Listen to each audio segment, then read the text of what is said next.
Mr. Godumsky here once again, folks.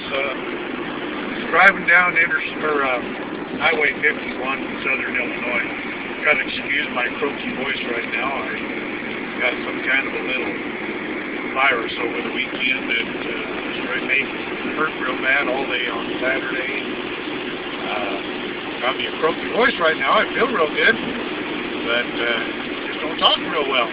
Coughing up some phlegm and just like that. Felt real good all day yesterday with the same stuff as I got going on today, but man, Friday night and Saturday were killers.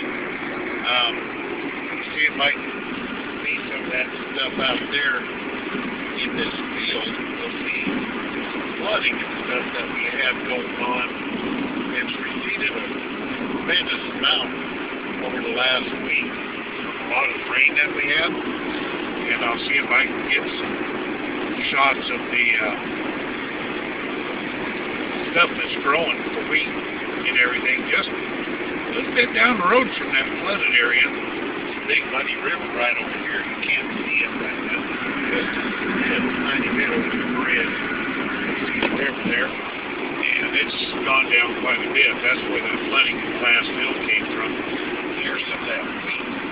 Next field over, it's starting to come up real nice.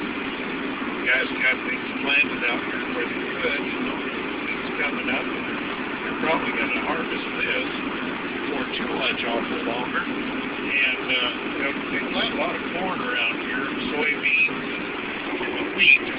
Good crops in this area. They grow real well. And here's another field coming up that's laying fallow right at the moment that they're getting ready to get going on. Started working it a little bit, and they're going to be planting. They haven't already. It's already got stuff growing up out there. I can't tell real well. Along the road here, they got it going, but it looks like they got nothing growing out in here. And it's just another gorgeous day. We've got a little small airport up the road here, and just got Southern Illinois University School of Aviation out there where you can learn to fly. Some real neat opportunities around here. I'm going into this little town called Carbondale. Right now I've got to park for the car that I'm working on, and I've got to do a little janitorial work. Just hope you're all enjoying this little tour around here. There's a Budweiser place right over there. We're about roughly 100 miles away from St. Louis. Not a whole lot of industry around here. It's southern tip of Illinois, and it's a lot nicer than what the Chicago area is as far as I'm concerned. It's slowed down quite a bit. But no revenue from the state because it's all set in Chicago. Love Southern gospel music around here, and got a lot of students from all over the country that come to Southern Illinois University in Carbondale. And it's one of the best small towns in Illinois. The governor for a couple of years running. It's just real enjoyable. And right now I'm going to pause this thing and get on through town and see what I can do. Thanks for watching. I just thought of something. Nathan Radislaw, the one owner car guy, has Serial Marshmallows on YouTube. He's putting out a great big plea to help stop a ban on plastic automobiles in the Netherlands. And I just thank you, Nathan, for heading up that task and getting the petition going and everything on that southern or that classic car ban that's going on over there, and just help to put a stop to it.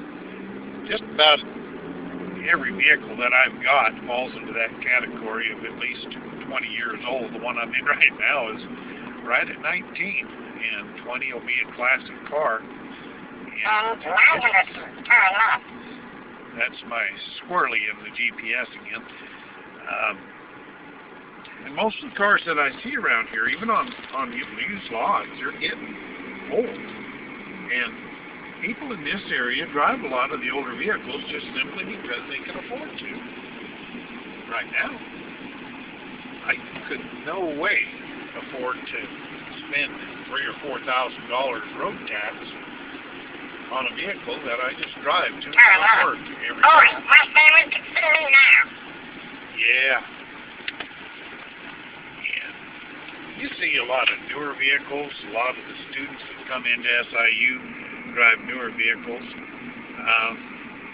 But Lord have mercy. I mean, there's a Chevy pickup right up over there that is just real nice shape, and there's just no sense to take it off the road. Over here is Yellow Cab Company. Most of his cabs are from last century. You know, these folks are keeping them on the road. They're keeping them in good shape. I don't know anybody that can afford brand new cars. A few people I know got some that are just a few years old, but most everybody that I have contact with got stuff just as old as I do. Well, here's my stop for the auto parts store. I gotta get in here, and Advance Auto Parts folks, they have some real good stuff. Reasonable prices, and they have top of the line stuff. Not real crazy about AutoZone, but that's another story altogether. I'll talk to you later.